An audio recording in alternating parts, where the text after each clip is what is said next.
नमस्कार। फिल्मी flashback with doctor Manoj सालपेकर में फिर एक बार आपका हार्दिक हार्दिक स्वागत। एक लंबे अरसे के बाद हम आपसे रूबरू हो रहे हैं, लेकिन आपसे हम फिर मुखातिब हुए हैं, यही सबसे बड़ी खुशी की बात है। तो हाजिर है आप सभी का ऑर्गेनिक ऑथेंटिक इंफोटेनमेंट फिल्मी फ्लैशबैक विद डॉक्टर मनोज सालपेकर, जाना अनजाना फिल्मी यादों का खजाना। और आज हमारे इस 33वें भाग में हम आपको मिलवाने जा रहे हैं एक ऐसी खूबसूरत अदाकारा से जिनका हमने 10 तारीख को ही जन्मदिन मनाया। जी हाँ, हम बात कर रहे हैं खूबसूरत और मल्टी टैलेंटेड अभिनेत्री रेखा जी की। रेखा जी का मूल नाम भानुरेखा गणेशन है।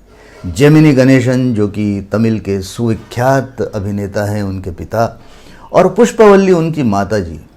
और भानुरेखा के इतिहास के पीछे अगर हम जाने की कोशिश करें तो आपको ये जानकर बड़ा आश्चर्य भी होगा और खुशी भी होगी कि उम्र के 3 साल की जब वो थी तब उन्होंने इंटी गुट्टू नाम की पहली फिल्म में काम किया था। मात्र 3 साल की उम्र में एक तेलुगु फिल्म थी। वैसे 14 वर्ष की होते होते उन्होंने रंगूला रत्नम नाम की एक फिल्म में काम किया। वैसे तो रेखा जी को फिल्मों में अभिनय करने का कोई शौक नहीं था, वो उनके पसंद का काम नहीं था। वो तो हवा में उड़ना चाहती थी। जी हाँ, एयर होस्टेस बनना चाहती थी। फिल्मों में काम करना उनकी मजबूरी बन गई और ऐसा करते करते उन्होंने एक कन्नड़ फिल्म CID 999 में बतौर हीरोइन भूमिका की और वहाँ से उनका फिल्मी सफ़र शुरू हुआ। वहीं से अनजाना सफ़र नाम की एक फिल्म में उन्हें हिंदी फिल्म इंडस्ट्री में ब्रेक मिला, लेकिन उस फिल्म को रिलीज़ होने में काफ़ी समय लग गया क्योंकि उस फिल्म में एक बड़ा ही ऑब्जेक्शनेबल सीन था जो कि पहले उन्हें बताया नहीं गया था रेखा जी को। एक लंबा किस सीन था अभिनेता विश्वजीत ने, जिस सीन में उनका साथ निभाया था, और उस सीन की कंट्रोवर्सी इतनी बढ़ गई कि वो फिल्म कुछ दिनों के लिए बंद हो गई। फिर उसके ढेर सारे सेंसरशिप के बाद उसे रिलीज़ करना पड़ा, उसका नाम भी बदला गया। लेकिन रेखा जी को बतौर हीरोइन जो पहला ब्रेक मिला सफलता के साथ, वो थी फिल्म सावन भादो, नवीन निश्चल साहब के साथ में। रेखा जी की सबसे बड़ी खासियत यह है कि अभिनय न तो उनके पसंद की चीज़ थी और न ही फिल्मों में अभिनय का उन्हें कोई बहुत टेंशन था, और न ही उन्हें ऐसा कुछ लगा कि हमने अपनी ज़िंदगी में कुछ किया है। तो वो हमेशा ये कहती रही कि अभिनय बस फिल्म का कोई रोल है और उस रोल को देखकर हम करते रहे हैं। ये सफ़र उनका 1978 तक चलता रहा, तब तक जब तक उन्होंने घर में भूमिका नहीं की। विनोद मेहरा साहब के साथ गुलजार साहब की बड़ी प्यारी फिल्म थी घर, और उस फिल्म का जो अभिनय उन्होंने किया था तब उन्हें पहली बार महसूस हुआ कि अभिनय वास्तव में क्या होता है। 3 फिल्म फेयर पुरस्कार और 1 राष्ट्रीय पुरस्कार रेखा जी को अभी तक मिल चुके हैं। उमराव जान का राष्ट्रीय पुरस्कार हो या फिर खूबसूरत का फिल्म फेयर पुरस्कार हो, सारे पुरस्कार उनके लिए नगण्य हैं क्योंकि उनके जीवन में उनका एक अलग ही रंग है, और वो रंग है हमेशा खुश रहना, हमेशा बेहतर रहना। आपको ये जानकर भी आश्चर्य होगा कि जब वो पहली बार हिंदी फिल्मों में आई तब बहुत क्रिटिसाइज़ हुआ उनके रंग को लेकर, उनके लुक्स को लेकर, जिस तरीके से वो रहती थी, मोटी भी थी उस समय। और रेखा जी ने अपने आप को पूरी तरह से ढाला। आज उनकी उम्र 70 वर्ष की है। ये तो रेखा जी के फिल्मी जीवन की बात हुई, लेकिन अगर हम थोड़ा सा झांक कर रेखा जी के व्यक्तिगत जीवन में देखने की कोशिश करें तो ये एक जो चेहरा हंसता खिलखिलाता एक चुलबुली अभिनेत्री का हमें दिखाई देता है, उसके बिल्कुल विपरीत रेखा जी की ज़िंदगी है। उनके पिता जेमिनी गणेशन ने उनकी माँ पुष्पवल्ली से शादी नहीं की थी और इसीलिए वो समाज की दृष्टि से एक अनैतिक संतान थी, और ये जो कलंक था उन्हें कई सालों तक झेलना पड़ा। बहुत सारी जगह पर अपमान भी झेलना पड़ा। उन्हें अपने पिता का प्यार ही नहीं मिला और वो पूरे जीवन भर अपने पिता के प्यार को ढूंढती रहीं।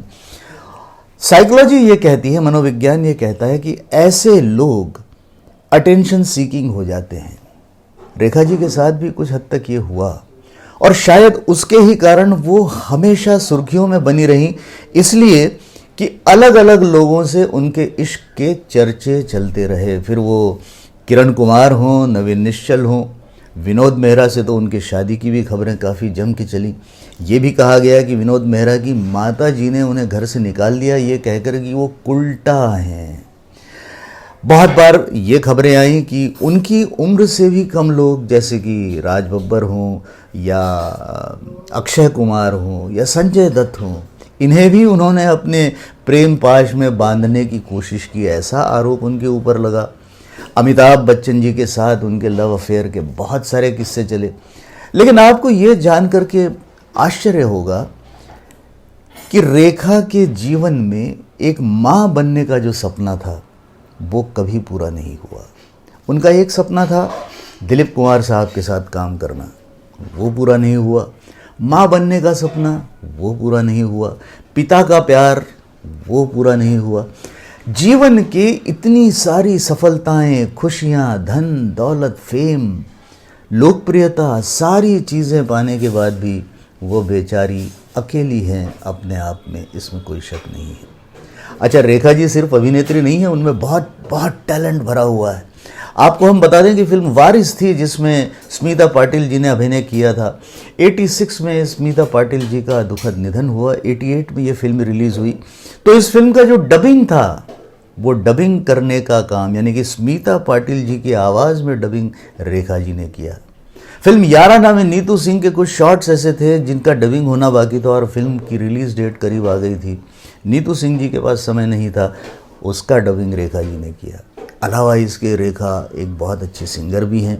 उन्हें पेंटिंग का बहुत शौक़ है, उन्हें मेकअप का शौक़ है, उन्हें खूबसूरत रहने का शौक़ है। कितने सारी चीज़ें उनके अंदर भरी हुई हैं, लेकिन जीवन अकेला है। विवाह का भी भाग्य उनके नसीब में था, जो कि दिल्ली के एक इंडस्ट्रियलिस्ट मुकेश अग्रवाल जी के साथ उनका विवाह हुआ था। लेकिन वहाँ भी बदकिस्मती ने उनका साथ नहीं छोड़ा और बहुत ही कम समय में वे अलग हो गईं और मुकेश अग्रवाल जी ने सुसाइड कर लिया। ज़िंदगी में कितनी तकलीफ़ें किसी व्यक्ति को मिल सकती हैं, लेकिन बावजूद आज 70 वर्ष की रेखा जी पूरी तरह से खुश हैं, पूरी तरह से फिट हैं और जब भी समाज में फिल्मी माहौल में कहीं भी किसी को दिखती हैं तो उन्हें देखकर एक चैतन्य सा छा जाता है। ऐसे उनके लुक्स होते हैं और हम यही चाहते हैं कि आने वाले लंबे समय तक वो अपने खूबसूरत अदा से लोगों का दिल जीतते रहें और इसी तरह से लोगों के मन में अपनी जगह बनाए रखें। तो मित्रों, आज का हमारा ये फिल्मी फ्लैशबैक विथ डॉक्टर मनोज सालपेकर हमने रेखा जी को समर्पित किया उनके जन्मदिन के उपलक्ष्य में। हमें पूरा यकीन है कि आप हमारे साथ अब जुड़े रहेंगे और हम आपसे ये वादा करते हैं कि हम भी अब लगातार आपके सामने किसी न किसी खूबसूरत से विषय को लेकर ज़रूर जुड़े हुए रहेंगे। बस अपने लाइक्स हमें भेजते रहें, अपने कमेंट्स हमें भेजते रहें और अपना प्यार इसी तरह बरकरार रखें। मिलते हैं अगले भाग में फिल्मी फ्लैशबैक विद डॉक्टर मनोज सालपेकर के। तब तक के लिए नमस्कार।